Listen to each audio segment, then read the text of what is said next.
झालावाड़ में भाजपा के कोटा संभाग प्रभारी धर्मेंद्र गहलोत ने शनिवार की शाम को आयोजित प्रेस कॉन्फ्रेंस में प्रदेश की गहलोत सरकार पर कई सवाल खड़े किए।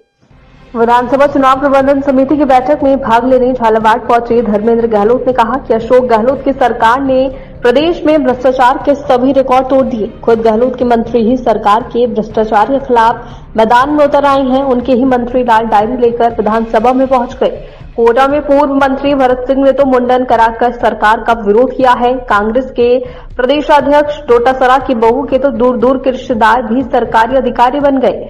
अब तो प्रदेश में कहावतें ही बदल गई। लड़कियां व्रत करते समय अच्छा वर मांगती थी, लेकिन अब कहती हैं कि पति मिले कैसा भी हो, बस ससुर मिले तो डोटासरा जैसा। बयान देकर प्रदेश सरकार की नाकामियां गिनवाई गई हैं। चुनाव संबंधी तैयारी को लेकर उन्होंने कहा कि भाजपा कमल के फूल को चेहरे के रूप में ही आगे रखकर चुनाव लड़ेगी। उन्होंने बताया कि भाजपा की ओर से प्रदेश की 200 विधानसभा में संकल्प यात्राओं के माध्यम से कार्यकर्ताओं में समर्थन मांगा गया है। इस दौरान छत्तीसगढ़ के प्रवासी विधायक सुरेश चंदेल, जिला संगठन प्रभारी छगन माहूर, पूर्व आरपीएससी सदस्य श्याम सुंदर शर्मा, पूर्व संसदीय सचिव नरेंद्र नागर व विधायक गोविंद रानीपुरिया, भाजपा के पूर्व अध्यक्ष संजय जैन व पूर्व चेयरमैन निर्मल शर्मा, डॉक्टर राजेश शर्मा समेत भाजपा नेता मौजूद रहे। बताएं सर, आज किस तरह का? आज झालावाड़ जिले की प्रबंध चुनाव समिति की बैठक थी, जिसमें कार्यकर्ता जोश और उत्साह के साथ आए थे और इस बात का संकल्प और प्रण लेके गए हैं कि जिस प्रकार से इन्होंने भारतीय जनता पार्टी के झालावाड़ जिले को अजय बना रखा है। क्योंकि अगर हम रिजल्ट देखते हैं तो 2013 का होगा, तो 2018 का होगा। यहाँ की चारों के चारों विधानसभा भारतीय जनता पार्टी ने जीती है। अगर लोकसभा देखें तो हम 30 साल से लगातार लोकसभा को जीत रहे हैं। अगर जिला प्रमुख का चुनाव देखें तो भारतीय जनता पार्टी या जिला प्रमुख का चुनाव लड़ रही है।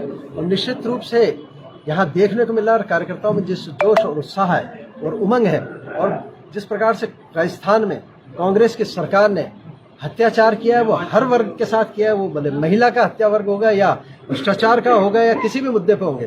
भ्रष्टाचार के मुद्दे में अगर हम देखने को मिलता है तो इनके मंत्री ही इन पे दोषारोपण कर रहे हैं। और आपके कोटा संभाग के ही कांग्रेस के नेता भरत सिंह जी अपने बाल काट के इस बात के लिए मुख्यमंत्री जी को भेज रहे हैं। और हम सबको पता है कि मुख्यमंत्री जी इसको मनाने आते हैं और यहाँ पे अपना प्रस्तावित दौरा निरस्त करते हैं। और आपको देखने को पड़ेगा कि अगर महिलाओं पे कई अत्याचार का मामला है तो यहाँ के शांति धारीवाल जी, जो अपने आप को मूलधन्य नेता कहते हैं, जब विधानसभा में इस बात के लिए इनसे प्रश्न पूछा जाता है कि जो देश, जो प्रांत है, जो अपना बाना पहन के, केसरिया बाना पहनकर महिलाओं की रक्षा के लिए उतरता था, उस महिलाओं की रक्षा के लिए ये कांग्रेस की सरकार फेल क्यों रही?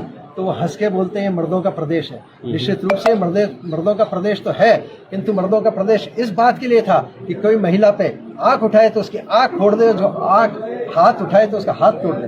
निश्चित रूप से जैसे पेपर लीक का मामला हम सब लोगों को देखने को मिलता है। पेपर लीक में डोटासरा जी के समय में डोटासरा जी के परिवार के साथ जिस प्रकार से आरपीएससी के अंदर हमारे साथ में श्याम जी भाई साहब खड़े, या श्याम जी भाई साहब पूर्व जिलाध्यक्ष भी रहे, पूर्व जिलाध्यक्ष और सक्रिय भारतीय जनता पार्टी के नेता रहे, फिर भी आरपीएससी के चेयरमैन बने और सदस्य बने। इन पर रति भर इस बात का आरोप नहीं लगा। चाहते तो ये सदस्य थे, भारतीय जनता पार्टी के नामित व्यक्ति थे।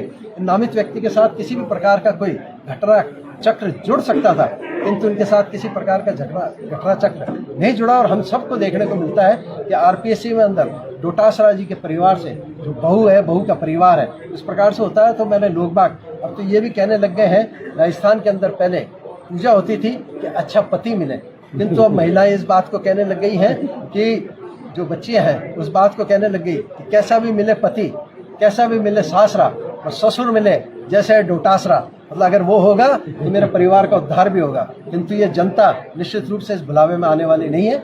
आने वाले समय में 23 के अंदर और आने वाले समय में 24 के अंदर दोनों जगह भारतीय जनता पार्टी की सरकार बनेगी।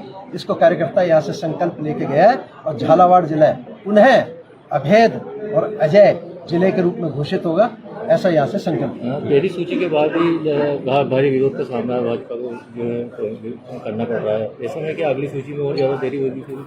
नहीं, देरी की बात नहीं है। या आप अगर देखोगे तो पहली सूची में जो घोषित हुई, पहली सूची घोषित हुई है जो डी श्रेणी की भी है। डी श्रेणी की ऐसी सूची थी जिसके अंदर ऐसे कोई है जिसको कि हम विधानसभाओं को बहुत लंबे समय से नहीं जीत पा रहे, उनको ज्यादा समय मिले इस बात के लिए उनको अवसर देकर घोषित किया गया।